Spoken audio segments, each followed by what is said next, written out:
ayca mbokki amateurs yi maa ngi leen di nuyu bu baax te di leen wax bismillah macha allah Dev Live lamb diaspora yàlla dogal na ni tey le 30 mars 2026 ñu waxee ci kàttanu borom bi mën-mënam ak sañ-sañam di ko ci sant bu baax di wax alhamdulilahi rabbil alamin di julli ci yonante bu tedd bi di wax allahumma salli ala sayyidina muhammadin wa sallim di nuyu kilifa diine ak kilifa aada ak kilifa politique di la nuyu bu baax di jël nuyoo bi teg ko ci loxo Kems Beb Sarr un fidèle moo njëkk dugg topp ci benn salix moom tamit un fidèle ñoom Lamine Ndo ñoo ci topp Fat Bintou dimbali ma da nga partagé ma affaire bi TikTok laa waxoon mais finalement Instagram lañ koy defee sama jigéen bu baax boobu noonu Big Pato maa ngi lay nuyu yaa ngi ma naan son Dev Tarkinda waaw fu Tarkinda bi jóge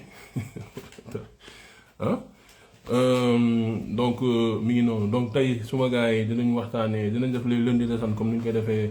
ci bëgg-bëgg borom bi tous les lundis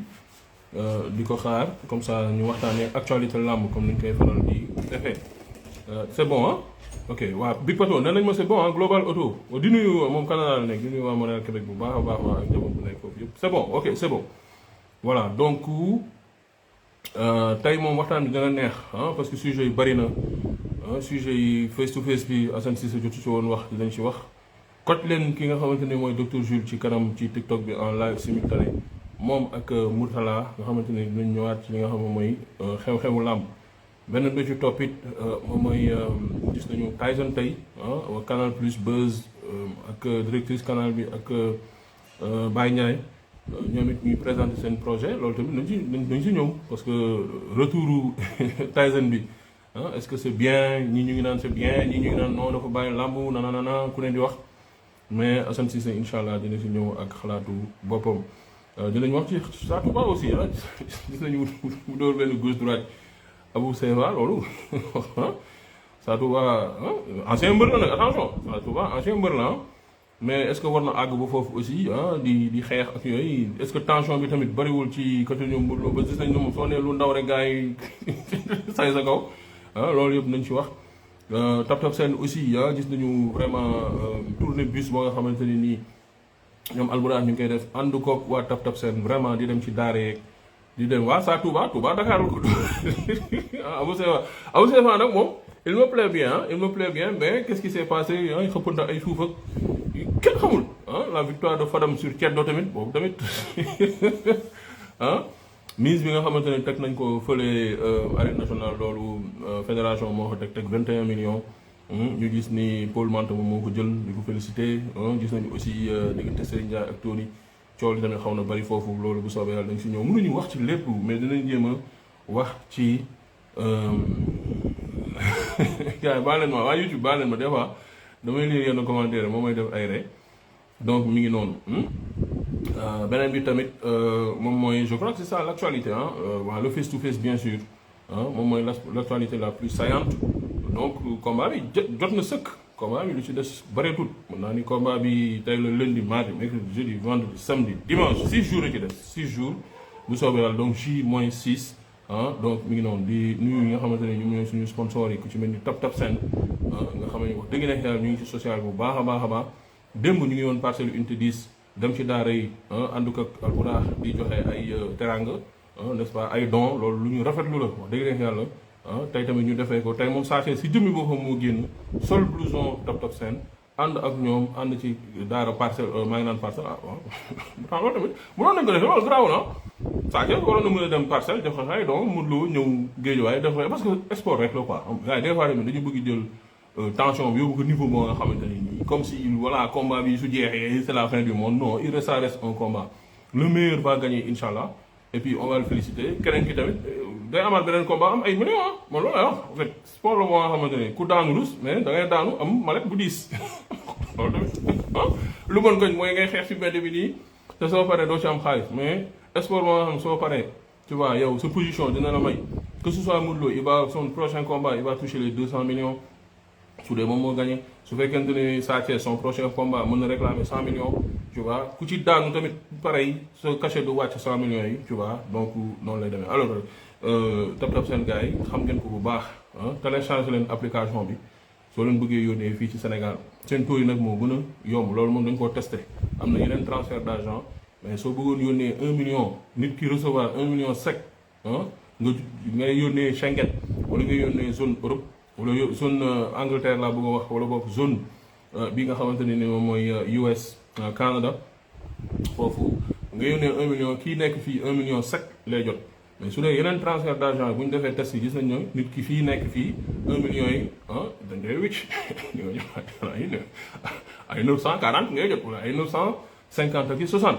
tu vois donc loolu la wóor na aussi ñu ñuy wax ni yëpp rarement ngeen di gis ci commentaire yi kenn ñëw naan non transfert Tapta Send baaxul ak yónnee naa suma xaalis lii yónnee naa suma xaalis laa soo yónnee sa xaalis mu am problème sax dañ lay ñoom ñoo lay delloo ñoom seen xaalis ba fa defee problème ñoom noonu la ñuy joobee donc bu leen fàttee code promo bi Dr Jules DRJULES loolu si sa première utilisation bi comme ça nga am une réduction de $10 soo nekkee États-Unis Canada ak 5 euros soo nekkee zone Schengen. Serigne Diouf maa ngi koy jaale bu baax moom suñu nit la suñu waay la wax dëgg neex yàlla papam moo wàññeeku yàlla na ko yàlla yërëm te xaaral ko àjjana woon naa ko sànq ba jot ko mais àdduna ak loolu moom moo ànd ndax nag yàlla balaa muy bind dund daa bind dee ba noppi te ñun ñëpp xam nañu yàgg-yàgg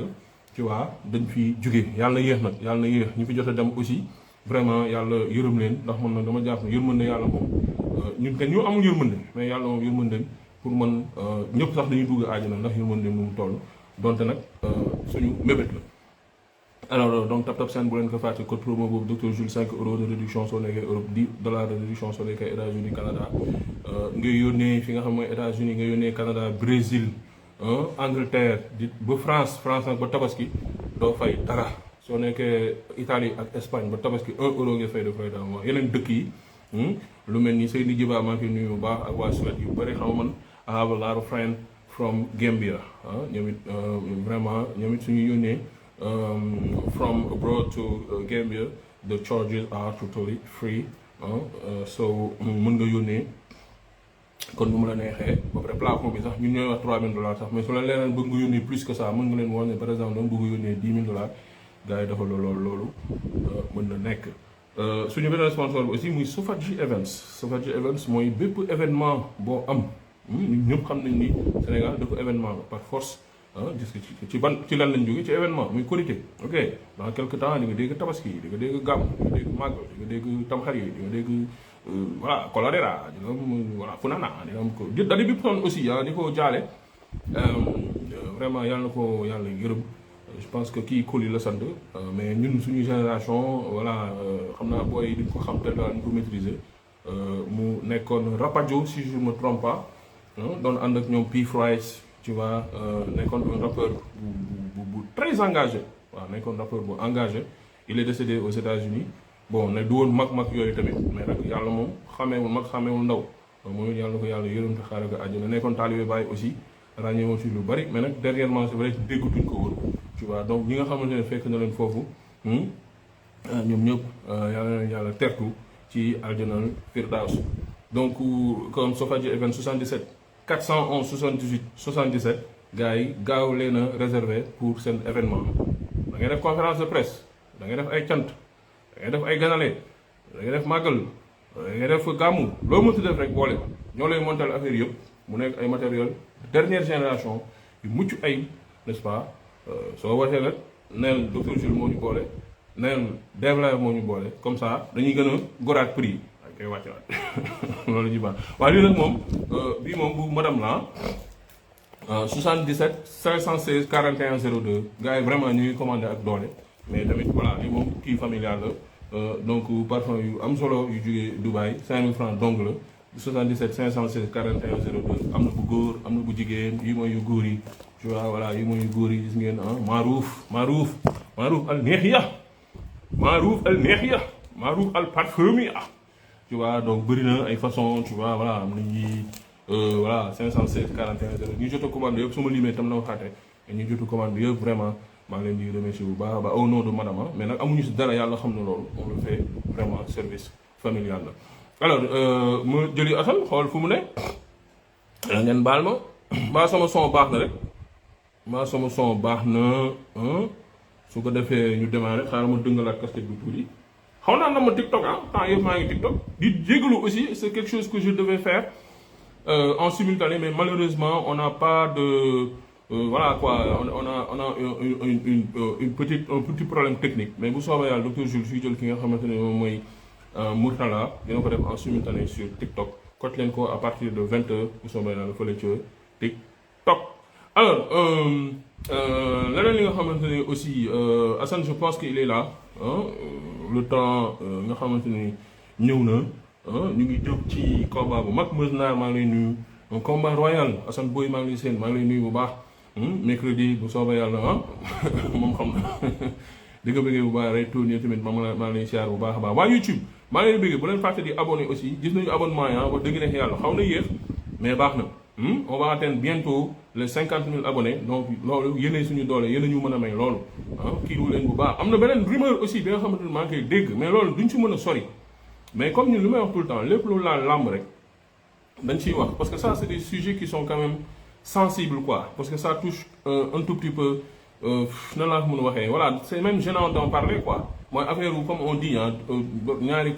góor yi nga xamante ni moom voilà quoi yaa ma gën a xam tu vois dégg na Ahmed Aïdara wax ci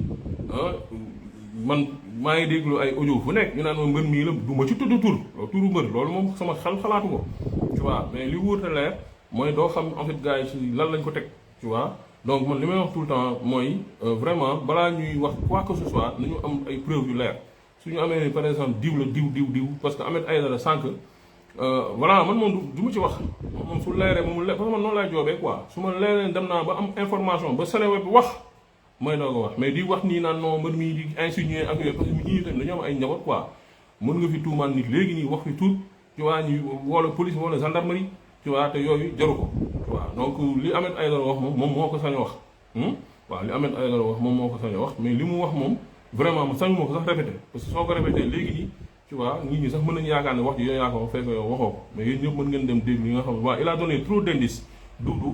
il a donné trop d'indices vraiment nit ñi xam nga tur yaa ngi commencé jib ñii ñu ngi naan diwlaat ñii ñu naan leelaat ñii ñu naan leelaat mais comme ni mu koy waxee tout le temps rek tu vois affaire yi moom dafa xaw a yéeme dafa xaw a kéemaane bien sûr dañ koy condamner jusqu'à la dernière énergie parce que su la yàlla defee nga nekk góor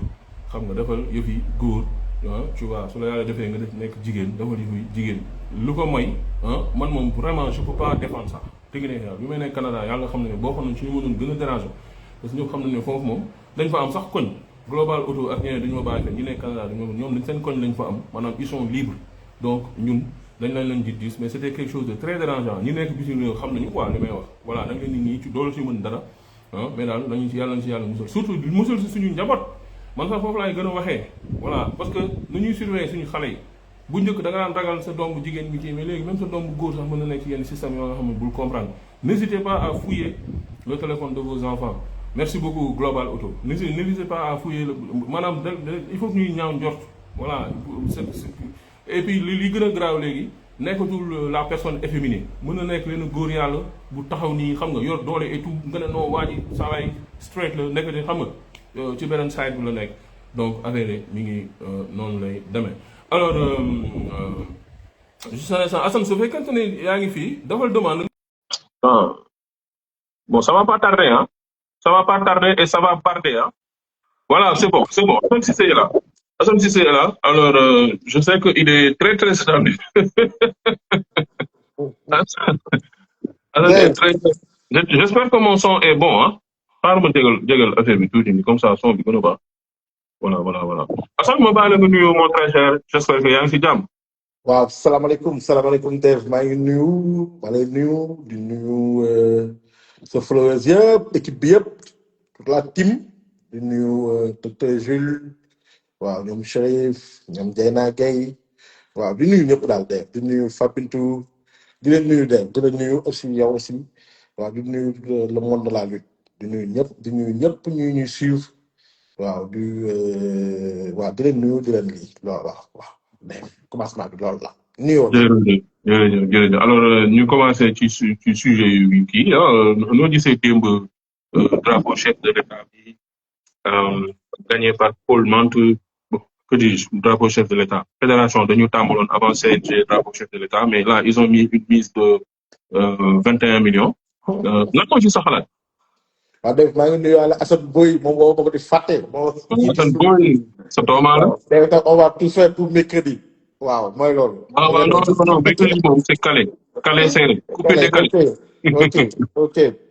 Waaw, Dave. Bah, je pense que c'est une belle initiative, mais ñu baal ma rek, mais man je pense que la fédération pouvait faire mieux. Ah bon? Mieux que ça. Waaw. C'est une belle initiative, certes, parce que man dama gis ne que en fait dafa am ñu teg 20 millions moo tax ñoom ñu ne xaaral ma yokk si 1 million que c'est uniquement pour wax ne man maa teg mise bu mag bi alors que booy dem booy bëgg a teg mise bu mag assume yow yaay fédération en fait lu nit mën a def man pour man benn nit lu mu mën a def fédération pour man moo war a def dafa war a wane puissance en fait wane que maa ëpp doole lépp ba man bu may organiser nga xam ne organiser na en fait mais bu fekkee ne day moom day lii ak nit ba pare te moom benn 1 million kese lay teg uniquement pour ñu ne comme moo ëppale diw foofu kese laay lii daal man parce que 1 million de plus bi c'est uniquement pour dire maa ëppale mais c'est une belle initiative mais la fédération man j'attends mieux ah comme 50 millions la ñu waxoon bu ñu waxoon parce que nag campagne gis nga campagne lu ñu wax ci campagne kese man loolu lay xaar gis nga les propos de campagne dama doon xaar ñu ñëw pour la peut-être nag c'est la première édition lan may temps fii à seen 4 ans di jeex peut-être nañu egg 50 millions ñuy wax mais c'est une belle initiative quand même c'est une belle initiative dama xam ne ñoom Jamaïcain ak Beuz xam naa ñoo fausse seen calcul jékki-jékki la fëgg 20 millions moo tax ñu ne léegi dañ ci yokk benn 1 million pour dire que waaw ñoom fédération tëgg nañu ñoo tëgg gala bu gën a mag si année bi mais si cachet mais man pour man loolu kese la si doon ut mais nag wax dëgg yàlla j'attends mieux mais neexoon na quand même neexoon na li ma si gën a neex man li ma si gën a neex mooy lu ñu leen doon suspicion yu ñu amoon si yenn combat yi bi passé si 20 millions yi suspicion yooyu xaw nañ ko lever c'est-à-dire que mbër yu mayante santiwuma ko si bii gis naa ni que surtout combat Tony Junior Serigne Ndiaye man j'attendais ce combat heureusement ba ñu dajale dama ne alhamdulilah Waaw maa xam ngi nga xool bi ñu bëri la dernière fois ñu ngi doon wax ne Serigne Dia dafa may Tony Junior mais bi yoon mayante waaw moom am. waaw kay mais bii moom waaw bii gis naa ni que ku nekk bëggoon na gagné te ba ñu bëggee feeñ na si pour man Serigne Ndiaye en fait def na action yaakaar na action bi jeex na malheureusement pour lui waaw xaw ma am tuuti si man sama bopp litige mais pour man kii dafa continuer action bi daan ko donc suspicion yooyu laa doon levé Mamady Ndiaye def si la surprise si Ngagne Sène affaire da ko bett parce que Ngagne Sène moo tax nag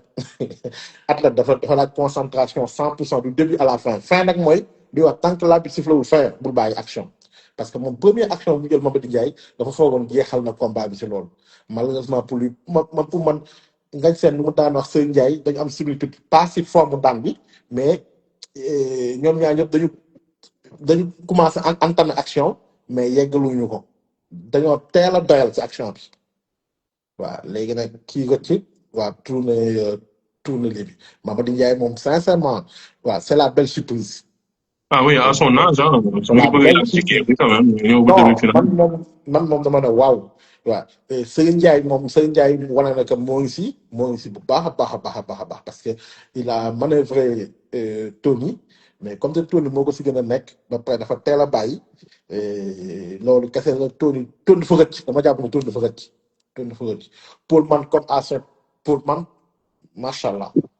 donc pour man moom Il wane est na le parti que pour être le meilleur lutteur hein, waaw waaw de cette waaw. saison. waaw moom daal pour man démb su may wax la surprise de la journée c'est Mamady Ndiaye pour man Mamady man moo bett sincèrement Mamady parce que man dama foogoon ne que si premier combat bu ñuy am benn ñaar dañ koy teel éliminé mais bu dem ba demi-finale la waaw Mamady damay applaudir ba pare dama gis mbëru bawol yi léegi dañoo duggaat si mbappat bi gis naa mbëru lutte avec frappe yu ñëwaat parce que gis naa fa mel ni seen naas fils de Bayam ak fils de Kati waaw et ñoom ñaar Jacob Baldé comme d'habitude. donc c'est ça pour wane que waaw dañu war di bëre dañu war di compétir ba pare Jacob Baldé il est à féliciter Jacob il est à féliciter donc c'était une belle journée mais même pour man la fédération sur la mise pouvait mieux faire à part ça. Très bien. Alors, c'est quand même une bonne chose, hein, parce que comme nous avons amateur, contre sama classe, honnêtement, moi, je suis très amateur frappe là. Même nous, amateur, parce que ça fait son quand même, hein, de la bande rouge. Il faut aussi la présence de la ministre, hein. Donc, beneen affaire boo nga xam loolu sama message personnel parce que dafa am ay dugal naa ci Instagram di gis mu am ay échauffourées après le combat Guédiawaye ak AS Pikine ok Guédiawaye FC ñu gis voilà booy comme à leur habitude di romb di toj ay kii bon am na benn gars moo xam ne au niveau des Parcelles Assainies bi mu jaay ay côté bi bon man li ma jaaxal sur les plateaux de télévision là si c'était la lutte ñoom ñëpp yaa ngi gis ñuy tal takk rajo yi génn oui ça c'est que c'est-à-dire nangam sangam xam nga waa lamb léegi nañ tëj lamb bon après man je comprendre ma affaire làkk doom dóor doom bu ñuy def nii ça su dee lamb lu ndaw mooy mais en fait finalement je bëgguma wax loolu mais ça ressemble à une haine viscérale envers de la lutte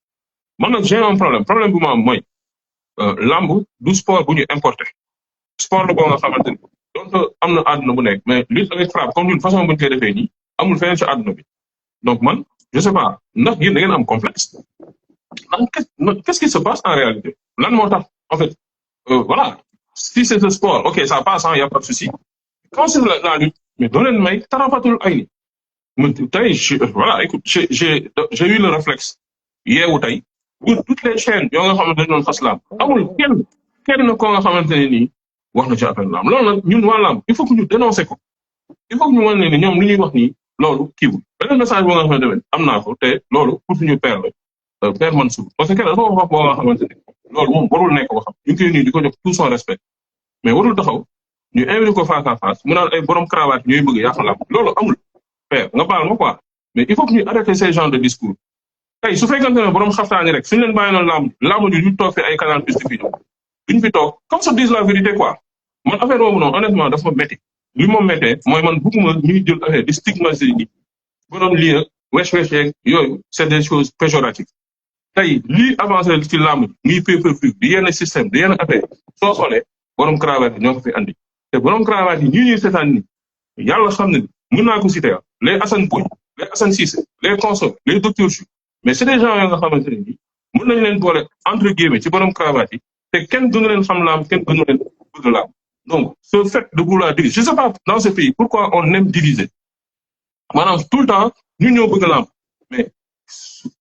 suñu leen bàyyi leen borom xaftaan yi suñu leen bàyyi leen laam ba instant ay nii Falaye Baldé su yeewu woon du gis changement bu am ci laam lamb nag après da ngay comprendre benn affaire nit ñi dañoo jàppee lamb ay galgal xatar bi loolu du lamb loolu moo gën a BAB ci lamb loolu moo gën a facile ci lamb loolu du kiwul lamb instant yi nii nit ñi fu ñu nekk ci lamb mooy nan la ñuy fexee ba waa UFC ñu intéressé wu ci lamb nan la ñuy fexee tey ba one championship ñu jënd ay droit télé ci lamb nit ñi ci réflexion yooyu lañu nekk ñu ngi ci niveau yooyu noonu mais quant à di toog di xas di stigmatiser ni diw ay contexte lañu diw ay borom cravate yi man tamit man maa wax ni borom costume wala borom xaftaan su làmb tardé ñoom ñoo ko andi fii te borom cravate fu mu toll nii ñoo téye làmb ji du pour tontu suñu papa nag ñu koy nuyu bu baax a baax a baax mais loolu vraiment pour man du waxam quoi waaw ñu koy nuyu di ko bëggee Assane bëgg naa tamit ñu ñëwaat ci Tyson ok parce que Tyson génn na mais man j'ai eu beaucoup d'amateurs ñii di rafetlu sortem ñii di ko ñaaw ñu baal ci kàddu gi mais ñenn ñi ils se sont dit écoute le gars dama baax dafa bëgg lu yomb parce que dafa xaar ba affaire yi sotti mu sol costume am très élégant ñëw bokk ci coow li pourquoi dafa ko woon lu yàgg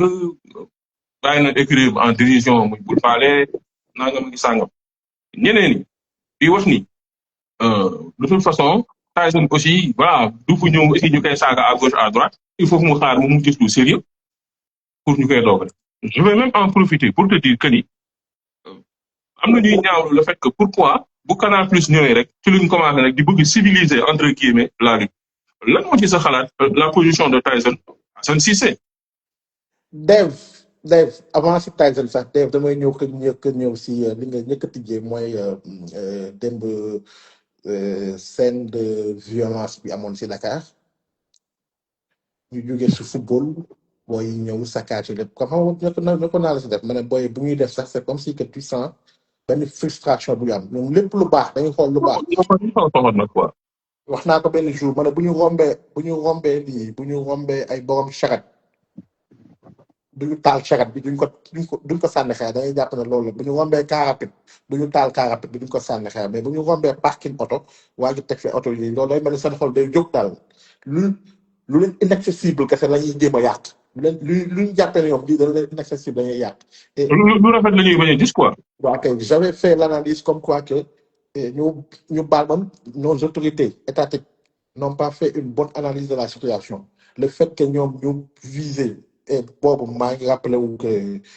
c'était le ministre de l'Intérieur Bamba Cissé bu génn mu pointe du doigt la lutte sénégalaise. Et dëgg la avec toutes ces informations qu'il a man c'est un peu prétentieux à l'époque ma toog ma ne non man dama jàpp ne que il n'a pas fait une bonne analyse de la situation. Et j'avais reçu beaucoup de critiques à l'époque mais defe naa léegi parce que ma jàpp ne nekkul les supporters de la lutte les mbëri ñooy créé loolu parce que loolu laa waxoon nekkul moo tax moo bu indexé lu nag mooy quelque part il n'a pas bien analysé la situation il n'a pas bien analysé lan moo xew parce que daf maa leer fépp lépp luy drainer foule booy ils vont en profiter pour def li ñuy def et démb et c'est la deuxième fois Guédiawaye Pikine dëkk football mu am amaat na démb donc loolu dañu war a def analyse gis nga analyse boo xam ne apolitique analyse boo xam ne soit est-ce que c'est un problème d'insécurité ou est-ce que c'est un problème lié à la lutte sénégalaise c'est ça la question après nag nga jël affaire bi man je pense que c'est un problème d'insécurité et ce problème du ay Balla Gaye 2 mooy génn wax moo tax mu rek la je l'ai dit du ay non non gëwuma loolu dëgg la nag mën nga wax wane te boo ko bas loolu lañ si mën mais nag c'est à l'État de prendre ses responsabilités et de gérer cette parce que problème pour man sécurité publique la le problème de sécurité publique Dave Assane Cissé Balla Gaye 2 Modou Lo amuñu les moyens de les gérer li ñu mën sensibiliser mooy li lay def et démb encore wane nañu ko affaire du làmp ndax lutte simple am na démb am na amul lenn man aw naa suñu oto aller retour dara amu fa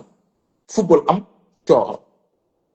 waaw donc nag dañu def analyse bi loolu donc yàlla atta na affaire atta na nit ñi nañu bu ñu demee émotion c'est vrai que fi problème di am ci làmb souvent lutte avec frappe la mais lutte simple moom doo dégg ay sumu la quoi. L'autorité doit pouvoir parfois di prendre le gis nga génne tout ce qui est considération partisane considération politique considération populisme jóg analyser froidement la situation qu'est-ce qui se passe ba les jeunes maintenant lu mën di am dañuy wane seen frustration après nañ ut ay réponse si loolu te bàyyi di stigmatiser benn sport mooy suñu sport national man j'ai toujours une réponse bañ ko njëkkee tëj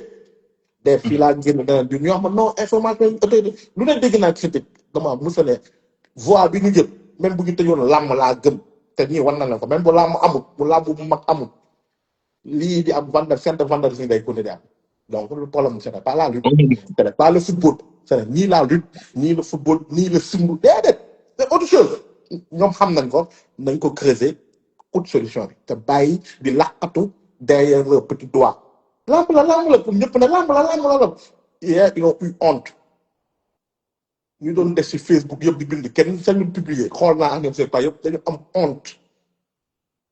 boobu nag li leen ko yóbbu mooy bëgg ñoo def analyse bu taxaw mooy nit da ngay dëgg tey boo xoolee revue de presse yi kenn dañoo rus te bu nekkoon Modou Lo Balla Sa Thiès suba si lamb yi nee na mais xoolal ñu koy indi waa ku nekk li dañoo rus waaw léegi nag. la chose c'est quand même viral ah mi ngi woon ci X mi ngi Facebook mi ngi Instagram mi ngi TikTok. duñ si wax ñu defoon publication yi jóg ñu jël affaire bi gàtt ko def ko seen combat dañoo rus léegi nag le problème du leneen le problème mooy une situation bu tegoo un responsable une autorité dafa jël du recul def une analyse froide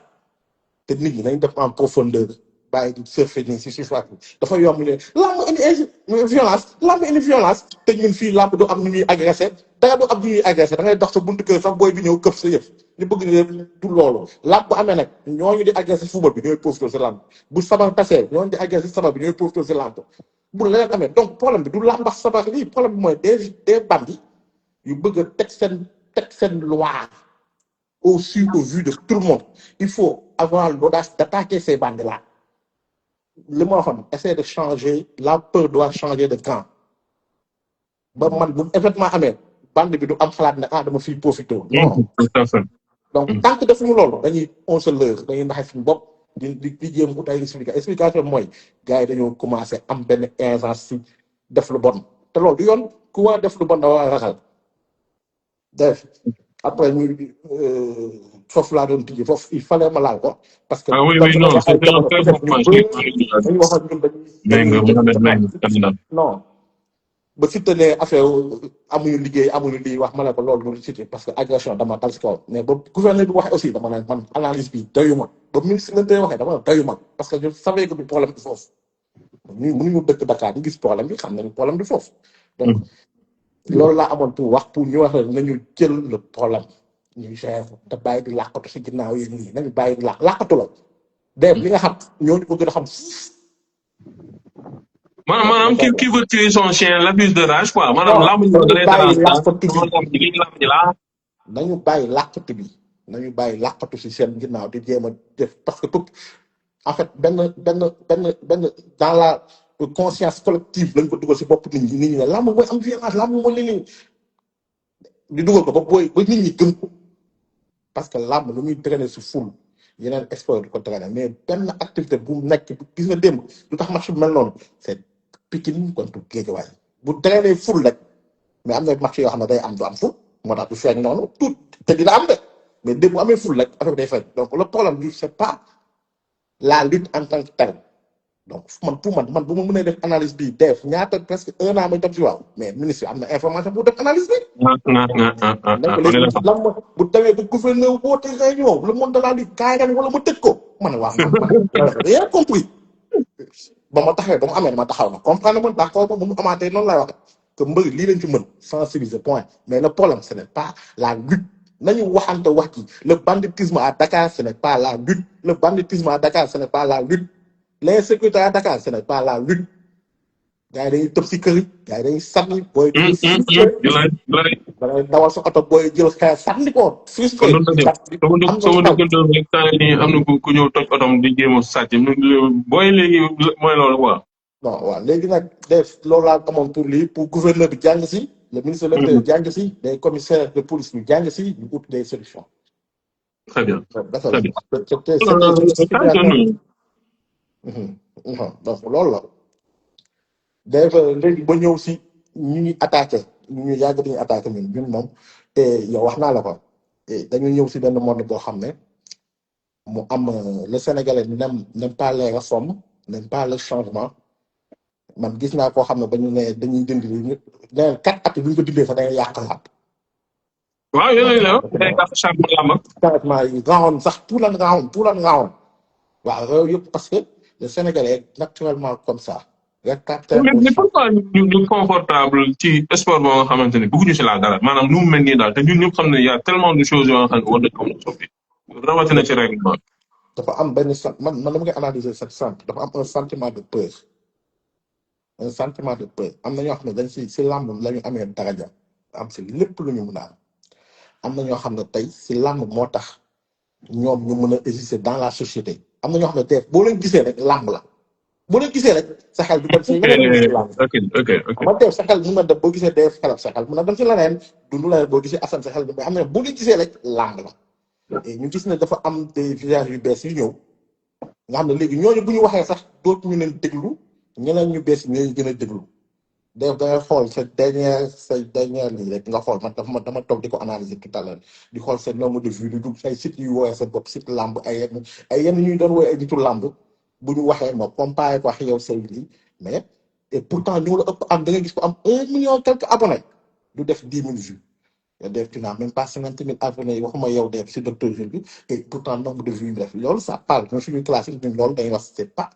dernière analyse Docteur Jules bi c'était presque à 30 000. avec toute modestie mooy nit ñi ñoo ngi critiqué ñoo ngi ne xamuñu làmb ñoo ngi ne def mais nit ñi ñoo ñuy déglu loolu moom am na mooy ñu ànd ak ñun bañ a ànd ak ñun déglu moom am na loolu moom c'est factuel waaw léegi nag loolu ça fait peur comment ay nit yu bees yi ñëw fekk ñu ñu fi nekk ay at ja takk si jabar am si lépp ñii bëgg a ñëw rek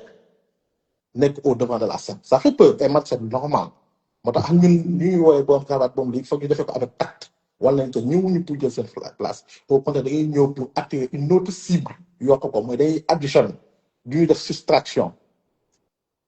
ok day am addition il faut que nit ñi comprendre loolu da leen non du question da ngay ñëw def leen moyen yéen dindi leen remplacer leen ak ñu bees non on va faire une addition c'est-à-dire que am na ñoo xam ne bëgg nañu lamb doguma la xam nga tey par exemple canal def nañu loo nga xamante ni musta am ci làmb maanaam def ñaari canaux yoo nga xamante ni canal 1 bi ce sera en français canal 16 bi ce sera exclusivement en wolof man ñoo yàgg rêvé sax ni di joolaa bi di soose bi di lébu bi di mankaañ bi ku ak xeet bu mu ci doon ba ci naar bi sax war na am benn canal boo nga xamante ne nii tu vois maanaam moom ci làkkam la ñuy defee reportage parce que gis nga l'appropriation culturelle dafa am solo gis nga fii nit ku ci nekk tey Assane Cissé am na nooy waxee alama libu noonu lañ koy waxee automatiquement am na yenn termes yi soo ko waxee rek da ngay gis da ciy gis bopp je donne un exemple très simple soo demoon tey Corée du Sud exemple benn coréen romb la rek ne la salaamaaleykum mbaa yaa ngi si jàmm effet bi ngay am du bokk ak jaaykatu café bu la ko wax fii Sénégal n'est-ce pas donc moo tax man damay wax ni canal yooyu noonu en fait yooyu ay plus il faut que j'ai eu une très bonne discussion avec Pape Malick bu ngeen ñuy démb ñuy wax ci lu mel noonu le côté culturel des fois j'ai l'impression que ni ils ont peur que maanaam que la culture mu dañ mais culture nu muy dañee tout si day continuer yenn affaire dafay continuer au contraire li Senghor waxoon rek président Senghor Léopold Sédar Senghor s'enraciner pour s'ouvrir Assane Cissé mais def yenn Sénégalais man pour man ragaluñu ay tous bañax yow la du loolu lañu waral en tant que tel ku si nekk parce que le Sénégalais boo ko xamee rek ku si nekk en fait c'est intérêt crypto personnel lay ragal ñu laal ko et man pour man loolu la en fait concurrence bu bees bu ñëw te ñu tuddewuñu ko sax concurrence mais dafa am une nouvelle des nouvelles figures de la lutte sénégalaise boo xam ne léegi am na ñu bëgg ko ñu bañ ko classe Assane Cissé bii fexe na ba léegi bu waxee supporter Sa Thiès si sànni xeer wala support tàcc wala supporter Modou Lo sànni xeer mu neex nit ñi mu naqari nit ñi loolu am na léegi c'est factuel am na waaw léegi nan la ñuy defee ak kooko nan la ñuy defee ba du weer daa ngi léegi may sànni xeer boobu mag dem ba wóolu kii man lay waxal maa kon il m'écoute loolu kese ba sax bu demee ba ñuy def parce que lan la parce que dafa am ñoo xam ne dañuy ne man de li ma gis laay def damay analyser en tant que sport alors que ñun làmb dafa amoon comme li ma wax nii suñu communauté traditionnelle dañ leen tegoon si kaw kenn du leen laal lu ñu def baax na. lu ñu wax noonu leen wax suñu lutteurs ak ñoom ñu doon jouer le jeu parce que ak ñoom dañu jël ñu créé leen lutteurs dafa leen des demi-dieux daf leen ay demi-dieux kenn du leen laal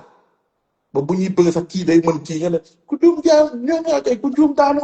mbër moom yàlla moo la may da ngay am defar sax ñu dem ne yàlla moo may ndam tey ndam yàlla koy joxe ku yàlla jox benn ndamay dugg loolu fi amoon léegi nag am ay def bu ñëw dina ne kii dafa rate comme kii préparation bii comme récemment sa dernière sortie bi nga def album mais loolu dafa amul si la tamit dëgg bi nga def si Modou Lo tamit dëgg moo tax ma la tu es à féliciter Dave parce que da nga tijji benn kii boo prêche boo xam ne dafa tax ñu bëri ñu ñeme si sans profit dugg si parce que taxaw ba ambassadrice su Grande-Bretagne demee seeti Modou Lo mais Dave tu étais la première personne yow gisoo li yaa ngi xool forme fi ñu Modou Lo mais dafa am biir formam bii doy fa bañ koy wax à l'époque la nga déggul et pourtant le coach Modou Lo professionnel pour war la que tu as raison tey ba mu liggéeyee Modou Lo pare pour comparer ko photo boobu la jël bi nga critiqué teg avant teg Modou Lo rek ñëpp ne am na différence donc moom reconnaître woon ma ne fii laa jëlee Modou Lo xool leen Modou Lo léegi et c'est ça en fait le plus que ñuy woowee boobu cravaté di indi si lampe et c'est ça moom mooy pousser les athlètes ba ñëw athlètes yi tëdd seen confort gi nga Modou Lo tey du déglu woon mel ni yow peut-être day déglu ay supporters baax na parce que boobu ñëpp noonu baax na non amul ay biir amul mais déglu ñoo xam ne nag peut-être lu kii wax de dama liggéey mu liggéey bu ñu gis léegi la différence nga gis coach Tim il a mis la photo que tu avais critiqué comme photo avant mais bii laa génne jël la photo récente li mu ne bii xoolal suñu jóge xoolal avant xoolal après man j'ai applaudi dama ne heureusement que Dave ba mu koy wax à l'époque ñu bëri n'avaient pas compris mais les professionnels ont compris dëgg la liggéey nañ ko ba changement am na mais Dave loolu c'est à féliciter et ñun si loolu dañuy nekk ñu ko comprendre tey da nga xam ne si loolu lañ nekk on n'a pas le monopole de la vérité mais on a notre vérité et on va le dire ku mu neex dañ koy wax ku mu naqari dañ koy wax après nag suba yàlla la mais léegi nag Dave loolu moo dul arrangé ñëpp Père Massou Diop kenn gënu ko xam làmb mais liberté bi nga am Dave yow man ma am ko moom am ko du xaste du dara. ok kenn gënu ko xam làmb ñooñu gën a xam làmb mais day am loo xam ne liberté bi nga am wala man ma am ko wala ñoom en fait éducation bu ñu am bokk xam nga am na day éducation surtout nëbbante non bul wax lépp loo xalaat toute vérité n'est pas bonne à dire peut-être noonu lay luwee am na ñoo xam ne nag lay ne non comme c'est une vérité góob ma ko lii mais pourquoi ne pas le dire et bu rester si cadre sportif. Je te donne un exemple très simple. Hein. Day daanu sax ki koy interviewé naan ko bi yàlla dogalee nga ñàkk du ko ne da nga daanu de mais on va essayer de di rafetal sax defet da ngay gis ku daanu mais ñu naan ay non jour boobu noonu sax kii wax ak yow sax au lieu que mu ne lii mooy la réalité des choses te ñu nekk dans un cadre sportif man mon combat a toujours été ça on est dans un cadre sportif te man mënuma comprendre sama xel mayuma Assane qu'on paie à un lutteur des dizaines et des dizaines de millions nga ñëw préparer man en fait pour man loolu c'est comme un gars qui va à l'examen du bac comparaison n'est pas raison et yow jànguloo quoi et puis on te dit que non mooy kii c'est un crack mais même les cracks ils refusent leur cours tu vois après on est d'accord hein exagération des fois mën na am dérapage mën na am et tout mais il faut pas que ñu may mbëri maanaam fu ñu nekkee à l'aise sportif du nekk à l'aise mais yéen ñi di seetaan football yéen a mën daa seetaan football foofu mais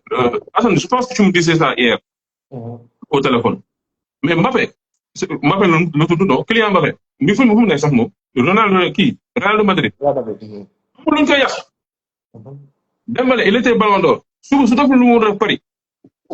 dañ koy yàq lu mel ni Keteme keneen mais pourquoi léegi ñun suñu mbëri en fait ñun ñu bëgg leen teg benn genre koko moo nga xamante ni alors que le résultat il est forcé parce que ñoom ñoo koy wax musculation yi suñu bureau la dernière fois j'ai dit ça def naa ci un petit live mais comment on peut comprendre que des lutteurs comme ni Sa Thiès par exemple mais tu ne peux pas reconnaître un pound et un kilo c'est-à-dire ce qui ne choque pas les gens man personnellement ça me choque parce que man su may live nii je suis censé savoir sama téléphone lan je suis censé savoir tous les boutons de kii lan la donc pour man le sportif Modou Lo aussi xaw ma dafa ñàkk xam moo tax mu naan ko oublié wala pas wala dafa doon mala ci loolu c'est-à-dire après hein je te dis hein man j'ai trouvé ça extrêmement grave tu sais pourquoi parce que pound du leneen lu dul unité de mesure unité de mesure bu anglophone yi di utiliser la mais tu regardes les face à face ñii di interroger mbëri ils ne connaissent pas ces choses mbëri seen bopp dañuy jaxase termes yi et après ñu ne kenn wax quoi bon enfin bref ñu kii affaire boobu noonu comme ça ñu ñëw ci taille. en fait loolu la ma il faut ñu mel ni yow Dave yéen ñu comprendre di expliquer parce que Sa Thiès Dave naturellement il faut que nit ñi accepter loolu ñooy ñun on accepte les critiques moo tax ñun day def live mu am commentaire en live ku mu neex lu la neex sans aucune restriction mais ak ñun li ngeen amee liberté di commenter lu la neex mais la ñu am liberté tax ñun di wax lu ñu xalaat Pound Sa Thiès lan la bëgg a wax rek lan la bëggoon expliquer si li ma comprendre man si li mu comprendre te Modou Lo comprendre et Modou Lo en fait Modou Lo pour man erreur bu mu def c'est normal ah parce que am na Pound boo xam ne monnaie la donc c'est très normal Sa Thiès li mu bëgg a wax que yéen Sénégalais di ngeen gis Modou Lo teg leen noonu bu bëri bu mu leen yéebu affaire bi nekkul ay kilo bu nekkul ay kilo parce que bu ñu jàppee presque pound moitié kilo la 0,40 livres donc moitié kilo la donc Sa Thiès veut dire que li ngeen gis mu bëri noonu dafa bëri certes mais boobu en fait boo ko diviser si lay soog a mat kilo yi est-ce que comprendre nga donc yow boo jëlee 100 bandes nga teg ko nii 100 bandes am na ko xam ne gis 100 bu gudd mu gis 100 bandes day ne 100 bandes bi nii waaw kon Modou Lo moo ngi pousse presque tant de kilos yow boo xamul boo ko jàppee si kilo mun nga jàpp ne Modou Lo ngi pousse 100 kilos wala mooy pousse 200 kilos. Assane Cissé est-ce que tu te rappelles une fois tu m'as donné un exemple maa ngi koy fàttaliku bu baax nga ne soo jëlee ñaari sac benn sac bu ndaw bi nga def ci benn 50 kilos bu condensé. bu jël beneen sac bu mag a mag nga def ci 50 kilos. c'est le même poids. mais peut-être les gens vont se dire que moom voilà quoi bii moo gën a gis bee parce que dañuy si bëgg bee quoi. ok moo tax maa la il faut que ñuy continuer di expliquer peut-être du public bi du ñëpp a comprendre lu Sa Thiès bëgg a expliquer foofu mais man sincèrement ba mu waxee comprendre naa mooy boo tegee ay pound disques yi ngay teg mën nga teg disques yu bëri mu nekk ci kaw kii teg presque quelques disques en kilo mais ku nekk en kilo mooy gën a dis ku nekk disque bi parce que benn pound c'est 0,45 kilos benn disque ki est-ce que comprendre nga est-ce que ñu comprendre si waxee. Attends nga baal ma je vais apporter une petite précision. c'est-à-dire que gis nga les disques là Mhm. dafa am matière bu ñu koy defaree la matière la plus chère c'est l'acier bon saa yu ñu ko ñemee bariwul soo demee Canada saalu luxe yi comme ay Gold Gym ñoom ñooy mën def yooyu soo nekkee salle boo nga xamante ne yow sa moyen demul noonu ils vont utiliser le caoutchouc te ñu ñoo xam ne par exemple un fer su nekkee benn loxo ni lu muy soxla ci 1 kilo caoutchouc bi day soxla bu gën a bëri en masse léegi nag salle yi nga xamante ne demul noonu ils vont utiliser le caoutchouc nga gis poids bi day rëy mais salle boobu noonu mënoon nga ko def en une petite quantité ci kii loolu du pound ak kilo maanaam option la rek yow par exemple man damay dem jëndi léegi ma jëndi benn je sais pas moi bon voilà sama moyen dem bëgg naa 4x4 par exemple bëgg naa 4x4 bëgg naa 4x4 bu rëy mais xam naa ne su ma duggee ci ML wala GL comme GL moo xew bon ça va me coûter cher léegi ma dem je vais me rabattre vers le chinois léegi chinois yi bon léegi chinois yi am nañu ay marques xaaral ma jënd 4x4 pour 15 millions ça va me coûter ça va du ma coûter 45 millions 50 millions mais je vais avoir à peu près le même luxe saali am na yoo nga xamante ne caoutchouc la am na yoo nga xamante ne forage la xaw ma fàtte naa terme bi beneen boo xamante ne acier la mais bon voilà quoi. merci léegi sax nag ñu bëri dañuy indi plastique bi lañuy indi parce que plastique ba pare def na pound c'est moins lourd pour éviter les blessures surtout nag dans les salles pour éviter les blessures mooy buy daanu sa kaw wala mu daanu sa lii moins de blessures parce que caoutchouc acier ni muy gaañee bokkul ak caoutchouc ni muy gaañee donc c'est réfléchi donc Sathies en fait dafa gis une vidéo boo xam ne Modou Lo lu muy pousse bari na ses supporters xaw a tiit man li ma ko jàllale bataille psychologique la il veut rassurer ses supporters mais li muy pousse nii 6 kilos divisé nañ ko par 2 mooy si nombre kilos bi si gàttal man loolu laa comprendre et j'ai compris je dis ok kon Modou Lo pound lay pousse donc du kilo léegi nag est-ce que Sathies li mu wax dëgg la pound la wala kilo loolu c'est à voir man dama doon xaar Modou Lo def mais Modou Lo n'avait pas compris sax Sathies fu mu doon futti noonu mais après man comprendre naa que peut-être man dama gëm sax coach Sathies ñoo ko des Sathies ok sûrement parce que nag neexul yow ngay nekk sa lii ba disque yi bi nga ko tegee bu matee ñu ngi kese nga am problème pousse ko gis ka adversaire teg ko ba si kaw di ko pousse yow da nga ne waaw mais c'est de l'image c'est de la communication et j'ai aimé loolu li si face to face bu la bokkoon def moo tax ma c'est face to face bu intéressant mais duñ si dugg ñu bàyyi donc le face to face mu face to face bu gën a intéressant si parmi les derniers face to face yu ma seetaan yëpp c'était intéressant dama gis ne que Sathies il avait bien préparé son face to face et j'ai trop aimé il avait très bien même pound bi sax da ko lii parce que dama comprendre il avait très bien préparé son lii et moo tax Modou Lo comprendre mu loo foog Sathies mu doon am rek la am mais Sathies ñëw na dugg si pound yi dugg si lii et ñun ñu profité expliquer nit ñi lan la Sathies bëgg a wax et j'espère que comprendre nañ ko et loolu la bëgg a wax que affaire yi bëri na mais diisul noonu képp la bëgg a wax. très bien très bien bien sûr dinañ ñëw vers la fin moom la ñuy mujj aborder dinañu wax ci affaire u manager yi tamit te le live va être quand même consistant dina nekk un live consistant parce que sujet yi moom moo xaw a bëri Tyson maa ngi gis ci commentaire sànq ne il n'était pas demandeur waa Albourakh ñoo ko quoi qu'on puisse dire quand même il a une belle image à vendre surtout à l'international et tout le monde dit c'est le retour de Tyson après de longues décennies ou en tout cas de longues années. non man pour man duñ ko sax critiquer parce que Tyson son image qu'on le veuille ou non fixe son image dans la lutte embellit une journée Tyson soo gisee day rafetal day taaral donc mu ñëw day taaral mais man da nga doon wax Assane Boye bi la Assane Boye ko def ku jara déglu na dafa ma ne woon lamb baa ngi commencé di yeewuwaat di dekkiwaat di nga gisoon ñu bàyyiwaat lamb am na ñoo boo leen gisee rek jàppale samay lamba gi yéegaat lamba gi commencé na xaalis tey ba ma gisee Tyson dama gis rek j'ai pensé à lui lu mu ma waxoon carrément mu am na ñoo xam ne bàyyi woon nañu lamb même si jigéen ñi journaliste yi di ngay gis ñuy ñëwaat ku nekk GFM ñu nekkoon ni yëpp ngay gis ñuy ñëwaat xam nga nekkoon nañ fi bu yàgg mooy kii nu mu tëdd sax te mu mën a am ay questions yu percutantes xam nga nekkoon nañ fi jékki-jékki bàyyi woon lamb te mu dal di dal Gris Bordeaux doon dal ak keneen ku nekkoon jamono Sen TV ak ku nekkoon Sen TV ñoo ngi ñëwaat loolu ñi xam da nga xam ne que lamb moo ngi tekkiwaat lamb ñu indiwaat leneen waa ñoom Khady Faye am na ko am chaîne am léegi sax ñoom Khady Faye Adja bi tey ñoo ngi ñëwaat mooy lamb kon moo ngi jëlaat moo ngi commencé tekkiwaat loolu boo ko sentir rek jàppal ne que am na ñoo xam ne moom foo leen gis rek waaw am na lu fa am boo gisee ay ñoom Tyson di ñëwaat donc man loolu laa analysé et loolu laa li que làmb moo ngi dekkiwaat te gis nañu ko waaw léegi nag bay léegi terrain bi nekkatul petit terrain de banlieue léegi terrain la terrain nag bu la neexee nga dugg si VIP yi léegi nag ku si nekk day sawar a yéeg waaw bu ñu métaphore bi xam nga dégguñu ko waaw moom mu doon les petits terrain de xam nga avant pour ñu ko xam y avait le PTB le petit train bleu dafa xawoon waaw petit terrain bleu nii tax bi fii waaw tu vois Colobane mu fees tànn suñu nekk mu ne teg daw moins de 30 kilomètres à l'heure boobu la léegi et c'est normal ah et c'est à féliciter comme li ma wax rek lamb addiction la war a def et c'est à féliciter on est d'accord on est d'accord ñu gën a féliciter mooy def li ma waxoon rek ñi gën a féliciter mooy ñu fi nekkoon ba mu méttee parce que lamb na traversé des moments durs ñu commencé di jël les promoteurs ñu njëkk si les promoteurs ñoo si njëkk parce que ñoom mënoon nañu gerte décoration bi nekk si ba plus les promoteurs il faut saluer l'apport de Beuz. Il a beaucoup joué.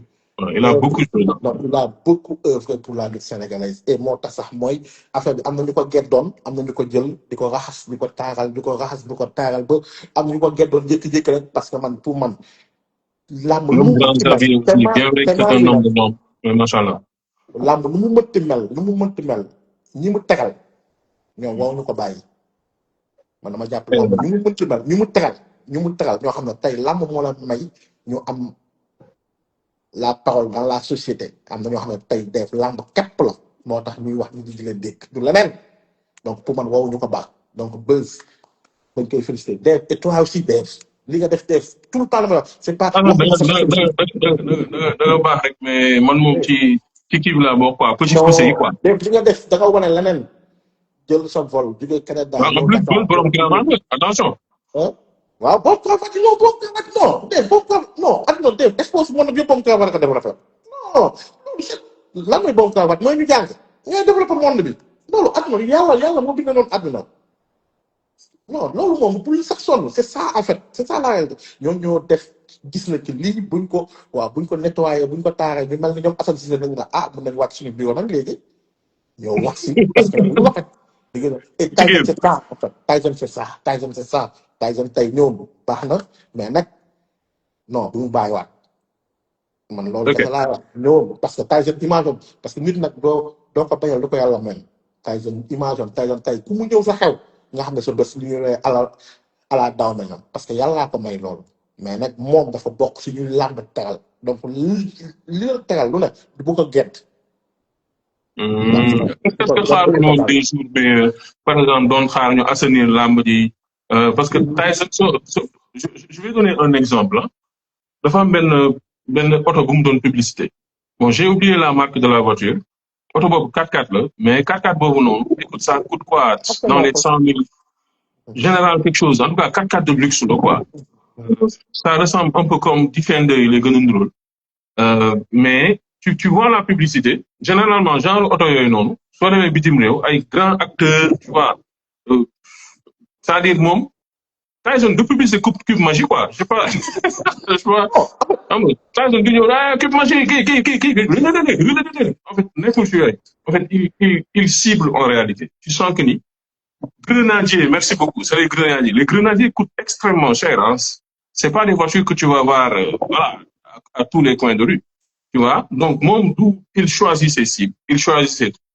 léegi ñu baanu ci kàddu gi est-ce qu'il a raison maa ngi nuyu sama sœur Mounas am na benn image bu mu joxe léegi nee na que il fait un peu comme Michael Jordan képp ku ko xam ni moom affaire de basse classe moom da cee pare moom du waxee sax moom high level bi lay waxal quoi est-ce que Tyson il n'est pas dans ça entre guillemets de l'opportunisme financier ou business wala bon voilà quoi nekkul ci détails yi sooy day xaar ba dugal ceeb bu dijj moo ko gën. mais Tyson ne sort pas son image peut-être du ko génne mais Jordan ne sort pas son image du ko génne mais Jordan il investit dans la NBA ay France. on est d'accord am na ay kii bu ñuy jógee France moom moo leen jënd donc man alors que par contre nous auditeurs duñu investir duñu joxe cette image man nangu naa boo ñëw sax créer une société boo xam ne moo lay liggéey yow cette image parce que pour man luxe la parce que def lépp lu rare comme valeur. on est d'accord lépp lu raar nag tey li wax les métaux bëri na fer bii nekk sama wet nii métal la diamant or yooyu yëpp ay métaux mais nag lu tax or gën a cher bii nekk sama wet parce que nag or yombul gis moo tax lu raar rek am valeur donc loolu dañ koy wax am na ñuy def surtout ñu nekk si business du luxe ñoom loolu lay def business du luxe mooy dañuy cibler une petite catégorie goo xam ne ñoom seen événement yi nañuy dem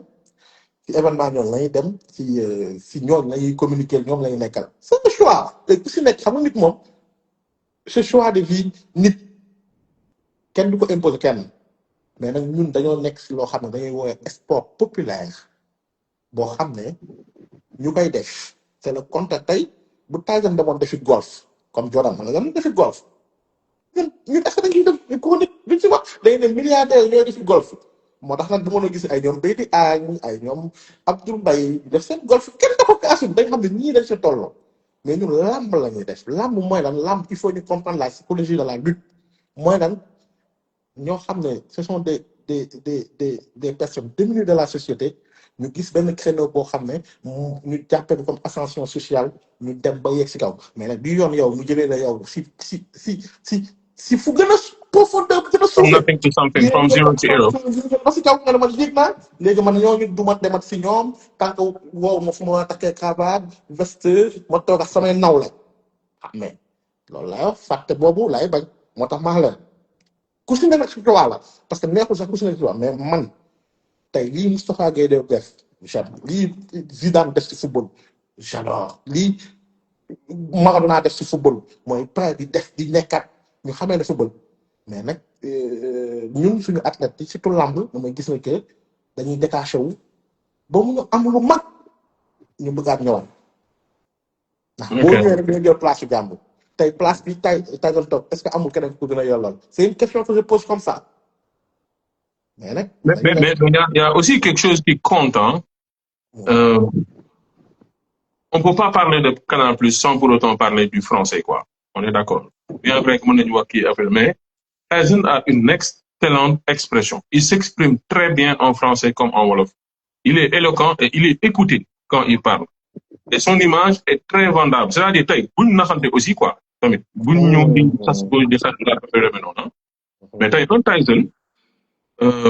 moi, par exemple, su waroon dem ci plateau Canal Plus yu mag yi wala ñu waroon am benn envoyé spécial lamb pour war a négocier les grands contrats, il est charismatique. Honnêtement, man je le mettrais à mon choix, j'ai pas le choix bien sûr. Dinaa ko boole ci délégation boobu noonu. Mais parce que tey comme le gars nañ waxtaan quoi. La plupart des anciens lutteurs, ils n'ont pas travaillé sur leur image.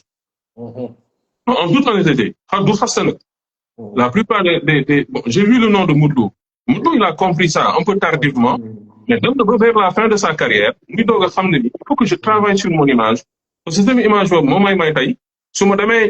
équipe nationale, si c'est comment ça s'appelle,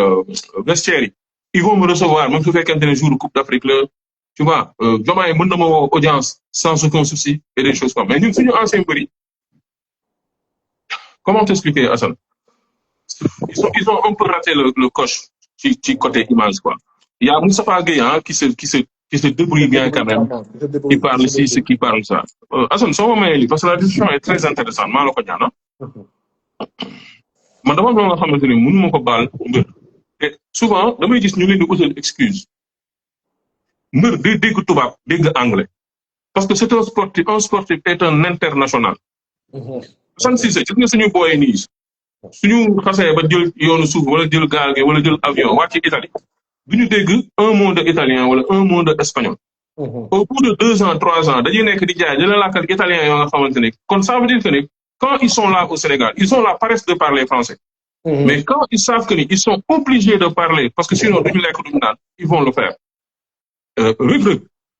bi muy doog a dem dafa amoon traducteur mais pourquoi ñoom soo demee entraînement le matin nga def ces 2 séances par exemple mais tu cherches un coach wala kenn ko nga xam da lay jàngal français kii da lay jàngal kii mais ngay jàng par nànk-nànk syllabaire ngay jàng di jàng bind sa tur di jàng bind et puis tu apprends un français sportif. Mais li may wax tout le temps on n'est pas exigeant envers le lutteur. Tout le temps ñun dañ leen di bàyyi ci seen zone de confort au contraire ñoom dañuy utiliser loolu sax pour nekk dans la paresse ñuy wax ay français yu bëri ñu koy def ay faux alors que mbir normalement waroon na toog di que ce soit Modou Lo que ce soit l'autre là Sa Thiès ñuy laaxee un français boo nga xamante ne impeccable parce que seen sport moo ko laaj. Assane Cissé. waaw Dave gis nga sport yëpp évolution la man pour man dañ toll si évolution la man sincèrement pour man nit ku nekk si mondam lay dund am na benn monde boo xam ne peut-être soxlawuñu ko woon noonu soxlawuñu ko woon di làkk ay français la parce que ñun comme yàgg naa rek dañ doon làmb def ko benn sport national sport wax ma sax national ñu bàyyi ma si c'est un peu péjoratif doon naa ko wax sport des indigènes ba yow Dave boo si doon wax sax am na ñoo xam ne sa entourage proche la Dave lay wax si làmb comprendre nga pour ñoom sport boo xam ne la c'est isolé c'est lii ak ñoom ñu gëm ko d'accord si noonu ne waaw lii duñ ko tijji dañ koy bàyyi nii ba boo travaillé duñ si ñeme ñëw comme ni wax la dafa mel ni làmb michu la ceebu michu mais ñu jël ndawal bi suul ko su suuf jël ceeb bi jaxase ko yow boo gisee lay fekk ñoo xam ne dañ siy wër ñoom kese dugal seen loxo di lekk yow boo xam ne waa ñii lii lekk salte la lekk fekk michu lay nekk si biir mais ils l'ont fait exprès mooy def de créer désordre de telle sorte que yow mi xam lépp lu ordonné di archiver di lii yow boo fa demee doo fa mën a nekk man loolu laa léegi nag ñoom ñu def nag seen genre di ci defar seen live mais nag problème bi mooy pour man ambition bi dafa limité. Ok. On parle de Fils du Tigre. Effectivement, Fils du Tigre était bien parti. Malheureusement, il ne gagne pas. waaw kay léegi Tyson da am chance comprendre son business comprendre son sport xam nga ku si nekk dafa am lu ngay dugal si sport Tyson à un moment donné dafa dem sax ba accepter les défaites parce que ba muy ne làmb business la moom wax na ko sax mu ne la réussite du ay moom déglu doon ay performance sportive am na benn instant ko jël ay supporters ay expérience C'est vrai, ouais. teg na la mu teg moom son business ak moom sa vision de la lutte mooy wax na ko sax benn jour mu ne problème bi mooy boo paree làmb dañ lay laaj loo si am moom benn instant foofu kese la moom focus léegi am na ñoo xam ne nag dañuy boole business ak sport mais quel que soit alpha li si am mais da ngay war a am encore ay résultats yu war a topp donc Tyson ñëw incarné loolu et il l'a réussi man dama ne Tyson image wax naa ko fu mu dem taaral sa bés yàlla maye loolu tey ay Tyson la ay Youssou Ndour ay li mais man dama gëm encore ma waxaat ko répété waat ko que képp ku defoon ni Tyson na damay xaar mu set may soog a ñëw du mës a set. Ok. est-ce que comprendre damay xaar fu sama image fu mu soxlaa sama image kese te pour sama image ñëw foog yëpp ordonné du mës a set man dama jàpp ne que ay nit képp ñooy jëlee lu doon zéro yéegoo nga ba mu doon 100 làmb bii nii ñu nekk Tyson bëggatuma aussi mu am tuuti quoi si làmb Tyson damaa toogaat si lu këm xaaraat ay ñoom Dave ay ñoom Beuz di dóorante ay ñoom Baye Ndiaye dóor ba mu baaxaat mun naa ñëwaat non dama bëgg cette fois-ci bu ñëwee non nañ ñëw jàpp ne que moom dafa bokk si ñu ko war a yéegal parce que nag image Tyson si plateau parce que maa ngi dégg Beuz na surprise mais image Tyson nekkoon consultant canal si combat. Ah oui, non, il en impose. Il en impose, machallah. Mënuñu am mieux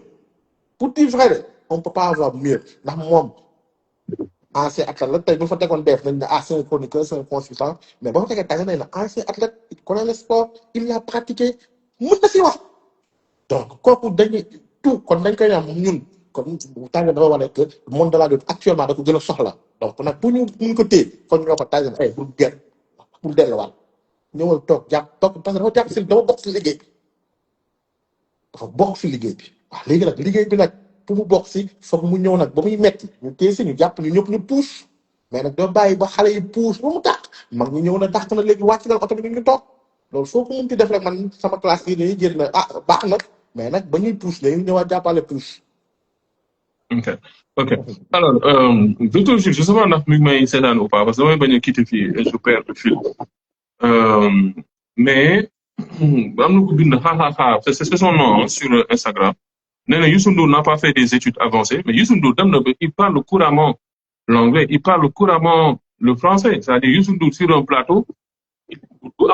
il communique aisément. Tu vois ce que je veux dire? Tey un lutteur comme Boy Niang qui a fait les bancs jàng ba première Tyson il a étudié à Fouta Toro dafa jàng ba première moom tamit mu bàyyi dem renforcer wu. Voilà waaw docteur soo mënee wax booy mu def affaire bi en live. waaw dafa waxal booy mu defal ma affaire bi en live sur kii waay sur comment ça s'appelle sur YouTube simultané parce que dugguñu ci le sujet qui fâche là. xam naa ni ñu ngi si sujet yi neex tey un Youssou Ndour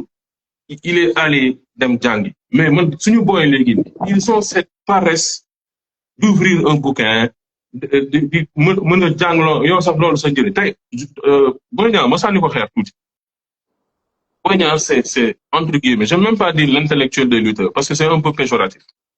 Mais Boy Niang, waroon na nekk koo nga xamante ne actuellement, fu ñuy invité Tyson nii moom lañ ko waroon invité. Est-ce que xam nga loolu sax? Ouais, yow. C'est-à-dire moom, il a cette prestance, il a l'éloquence, il a le verbe, il est correct, n'est-ce pas? Donc, waroon na nekk, bu ñu xaar, en fait, tu dois pas attendre ba sa carrière jeex ngay def sa reconversion. C'est dès à présent que tu commences avec ça, parce que am nga benn avance boo nga xam ne am na ko. Un gosse, je l'ai dit tantôt, un gosse comme Fils du Tigre, il était bien parti. Mais malheureusement, au lieu de me dire que je vais faire palanteer pour le Portugal. Tu vois. Donc, vraiment, fi àdduna toll moom, nga xam ne xam-xam tey la gën a yomb. Nit sax mën nga jàngal sa bopp. Assane, tu peux suivre des cours en ligne. Donc, fii nii di suivre ay cours yu nekk Canada, wala ay cours qui sont dispatchés en médecine bi léegi da ngay ñëw sa waay mën nga def ay opération à distance. Donc, vraiment, il faut que ñu relever le niveau. loolu lañ ci mënoon a wax Assane Cissé soo amee looy man conclure loolu laa rek mooy en fait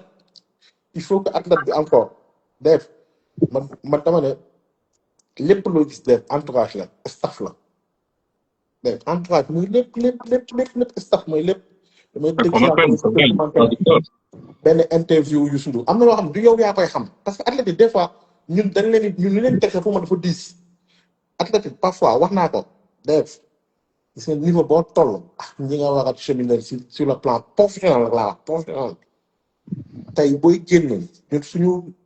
suñu sport bi il faut que des fois damay am yenn considération yi may am di ko jéem a comprendre mais di leen ko wax waxoon naa ko yóbbee Modou Anta bu Thiès ma ne ko booy génn booy nekk un jeune lutteur sa waa koñ sa copain yi ñooy ànd ndax yow mbapat ngay daan ñoo lay wax ñoo lay téewal comme ni wax kii dafa ma doon toogal sama jëmbukaay ñooy ànd ngay dem géej yéeg jun yaay yéeg ba sonn wàcc amul ku lay sax gide ñooy waaw ba dara du am ñoom ñoo la teel a gëm gis sa talent ngay yéeg ba commencé encaisser ay millions mais boo mënee expliquer mbër boobu noonu que booy commencé am ay millions da nga war a écarter ñu doon yore 30 000 ndax 20 000 jël ñuy gérer millions yi ñoom dañ koy jàppee comme ni ma ne toujours sama kóllëre. non wàcce alors que sur le plan professionnel c'est violent li may wax ni dañ la liggéey amul kóllëre tey dee. Je vais te dire une chose hein. Tyson bi mu ciy toll dëkk. Bon man là où je travaillais dafa daan ñëw. Et quand il venait il parlait avec les boss de là-bas. C'était dans le milieu de ay banque assurance affaire de maintenant. C'est-à-dire il a très tôt compris que ni je dois être bien entouré. Tyson il s'est très tôt entouré d'hommes de milieu. Ça passe pas au moins que ngeen dem TikTok. Ah ouais, c'est vrai, hein, il y a TikTok là. Bon, c'est pas grave, on va continuer dessus. Alors, moom en fait dafa teel a ñàkk boppam moom li ma doon wax sànq ci Modou Lo il a dafa dama benn instant il a tardivement compris mais xam na ni fii ma jëm nii mais il faut que ma ñàkk sama bopp en fait mënuma ànd ak ay xëppukatu gaa laaj rek loolu képp ku ko def xëppukatu gaa laaj am na fu muy yem mais am na kenn koo xam ne moo lay xëcc yóbbu la ci benn niveau jëlee la ci million yóbbu la ci milliard te carrière làmb dafa gaaw a jeex Assane Cissé. Déggoo ma c'est ça en fait mooy nga xam benn instant ak kii de c'est une relation professionnelle dëgg la kii moo doon yor démb mais kii c'est une relation professionnelle comme démb comme tey am na chance am coach team si lii bi je vais citer comme exemple ce qu'a fait Modou Lo c'est pas simple c'est pas facile Dakar laa doon entraîner wala dama doon entraîner fenn j'ai vu la transformation de Franc j'ai besoin de ça damay dem outil le professionnel je donne les moyens mu def ma lool le travail est là donc loolu nag am na foo xam ne peut-être moo ngi Sénégal sax moo ngi ne pourtant yenn combat yi moo ngi xaar sax di ñaan mu am defet moo mu ne pourtant yenn combat yi fii la ma fi bàyyi woon dem faire pourtant man maa koy wax ci combat parce que c'est l'esprit sénégalais et c'est l'esprit parce que ñun on fait pas la part des choses entre relation fraternelle ak relation professionnelle et c'est tellement difficile def li may wax nii ñun ñuy di jéem di entreprendre c'est tellement difficile nga mën a wax sa frère wala wax sa sœur ne ko ah kii de dama ko indi pour mu nekk sa kaw parce que moom am na lii sa sœur nangu ko wala sa frère nangu ko nan la réunion famille nañ la jëw nañu waxtaan sa ginnaaw fekk yow li ngay teg nii yow da ngay leer ne que c'est ça la solution kii kampataasam fii la toll kii moo war a nekk si kawam parce que xam na luy def mais le Sénégal nangu loolu Youssou Ndour ba muy def benn documentaire lay sànni si Youssou Ndour ñuy ñëw mu ne en 1981 ba muy génne album immigré da ko génne ñu jékki-jékki les festivaliers mooy ñuy def festival bëggoon ko jël ay tournée mais mu ñibbi si Dakar dañ koy envoyé ñu contrat day dagg billet dem ba France lii contrat ne lon lii d'accord manager ñëw mu dellu si waat muy def noonu nee na benn jour li mu doon def moo ne ba mu demee tournée France internationale mu def tournée xaalis bu mu am muy dajale xaalis bu mu am mu dajale def bu mu ñëwee xam nga benn waay ne ko jaabante gi ngay jënd billet d'avion di ñëw di xool ay contrat di ngay jënd luy woowee fax c'est en 1981 ama fax mais ba mu nekk fax mu dem expliqué ko la ko fax ne ko léegi sa contrat au lieu ngay ñëw di jël ay billet d'avion di ñëw di ko lii wala di ànd ak sa manager di ñëw mais dana leen koy faxé ngeen xool lu leen si neexul ngeen delloo ñu ko par fax ngeen indiwaat ko fax jamono jooju de mais ba mu njëkkee jënd fax waa Super Étoile ñu bëgg dañ ko doon ree dañ ko yow sa xaalis lii nga ko jënd parce que gisuñu woon étude de fax ne fax si nag dina toog 3 mois du liggéey du def dara mais bu amee lii rek mën a envoyé la ma ko fax ñu faxé ko mu envoyé mooy teel a investir sa xam que mu gis ne que léegi billet d'avion yi mu doon jënd fax bi diminué na xaalis mu doon dépenser ci billet d'avion yu bare ba léegi bii dem day dem pour jouer non pas pour dem pour négocier. Très bien. Pour dire quoi foog am nit koo xam ne da lay dimbali wax la loo xam ne yow xamoo ko woon mooy nit bu lay ñëw ne la ah Modou Lo tu as un combat royal dëgg la fi ngay entraîné fii baax na mais ces récupérations solides je préfère nga dem ba France am na fi ñooy coach team mu yow la tant de jours tant de lii bu la entraîné di nga am résultat parce que léegi sa niveau foofu la toll. Reug dëgg la yow MMA nga bëgg a def wootoo dëkk Caaroy neexul am na koo xam ne bu ko déggee sa benn tante yow Caaroy nga xam ne sa baay fii la juddoo sa maam fii la juddoo fa lii neexul wax c'est violent lii li muy wax ni ñu baal ma mais c'est la triste réalité boo bëggee atteindre un certain niveau de performance il faut que nga dem am loo xam ne foog nga def ko sa bopp du neex sa gars kal nga doon àndal sax Cheikh bu mu tudd sax Cheikh am bo Cheikh Dioum dëgg la waaw kooku bàyyi ko mu gérer le côté lamb yow demal def fee nga dem ay Cyril Gane nga nekk ak ñoom c'est violent non wax ji du question dama estimé mais dama bëgg expliquer foofu la parce que am na benn xam ne niveau de performance foofu la ñun foofu la lamb toll léegi lu tax Balla Gaye de ba mu amee académie ñu ngi di hésité ma ne fonce ma ne ko Balla fonce académie dafa jot ñu am académie dafa jot ndax lamb fu mu jëm foofu dégg na la mémoire de kan laa dégg mu wax ko kan laa dégg kii Diaw Père Diaw na Balla teg académie si suuf na dem si école bi mentalité la académie man damaa gëm fii lamb di jëm Balla Gaye 2 wala mbër yi ñu joxe bi war nañoo mën a dem Mali recruter ay nit yu taxaw jàpp ñoo jàngal leen bëre ba ñu amee 15 ans de 20 ans ñu lekk si ñoom xaalis fii lamb jëm war nga dem Côte d'Ivoire jël fa ay lii def te telle sorte que canal day sawar di tëgg yow say athlète ñu leen diviser partout en Afrique yéen dëkk yi di am sawar di seetaan parce que dañuy gis seen champion di si compétir donc foofu la lamb di jëm donc académie dafa ñëw à son heure comme ni football amee académie am na ay jamono boo xam ne ñun suñu football loolu laa wax de du leneen moo ko révolutionné dafa amoon académie première académie man bu nekk sama xel mooy Aldo Gentina indi woon ñoom Salif Diaw indi ñoom Moussa Diaye indi ñoom Tony Silva indi ñoom Souleymane Camara mu amaat beneen boo xam ne académie mu ndaw la du académie Touré bu yëgoo mu indi ay ñoom Alassane Diouf si la Sénégal am 2002 équipe 2002 boobu ñu gis du leneen suy académie la après nag si la ñoom Seck comprendre la ma académie indi jàmbaar ñu maa créé une génération foot léegi on gagne partout donc lamb foofu la ñu yaakaar ne mooy commencé jëm foofu ñu mën a anticiper si loolu nañ si anticiper donc Balla Gaye 2 académie bu ko kenn dindi si xelam moment bi moo baax pour dire la mooy da nga fay jàng français parce que def nit bu jàng lépp lu muy def nag ah sport boo mën def jàppal ni kuy jàng wala ku gën a am tuuti xel ku gën a comprendre moo koy dàq pour jàng loolu moom maa leen ko wax. kii nee na kii dafa neex quoi kii nee na Gara nee na d'ailleurs c'est pour toutes ces raisons que Modou Lo doit rester roi des arènes bon moom mi ngi wax soxla am na keneen ku waaw lay loolu tooñ dara la waaw. am na keneen ku lay tooñ nee na Assane kon xanaa sunu beneen chaîne woowoon kon da ngay bàyyi docteur Jules ak NTA ma ne non mais ñun suñu jëmi bopp su TFM décidé wul Assane Cissé nekk seen chroniqueur di ko fay mais ñun suñu jëmi bopp ñoo ngi naan mais Assane vas-y soo amee suñu jot nga kon su boobaa Assane dafa def am na yoo xam ne ay question ay gars yi biy wax tout le temps sénégalais loolu la sénégalais biy wax moom loolu la sénégalais ay c'est normal ah parce que ñun dañ ñuy yaayee si ay ngor ay kóllëre booy booy ñàkk sax ñàkk ak sa ngor am na yoo xam ne sax du question nag du question parce que ñu jàppe trahison du trahison de. kii combat Balla Gaye Franc de loolu la ko yàq loolu ko yàq nii loolu kese moo ko yàq nii mooy amul kenn kuy waxal pour intérêt lutteur bi kenn. C'est ça et malheureusement man du ma mës a d'accord ñoom bu ñuy wax ñoom affaire dafa am esprit businessman waaw kon muy góor la rek ñu may fay 130 millions nga dama toogal jël 0 franc 0 ak 130 millions sax moom loolu amul choix loolu amul comparaison donc dès foofu commencement bi man loolu laa bëggoon lii pour te xam naa tey moom laaloo sujet yu bëri mais du si nekk man dama bëggoon nekk comme ni nga wax ni jàng bi si lutteur léegi dulli na léegi farata la. en fait ça doit être une exigence on doit l'exiger en fait farata la farata. c'est-à-dire moi je te dis hein, en toute honnêteté juste cette fédération moi je les interpelle ils doivent commencer par un début mais mbir bu amul certificat dañ la jox licence farata la.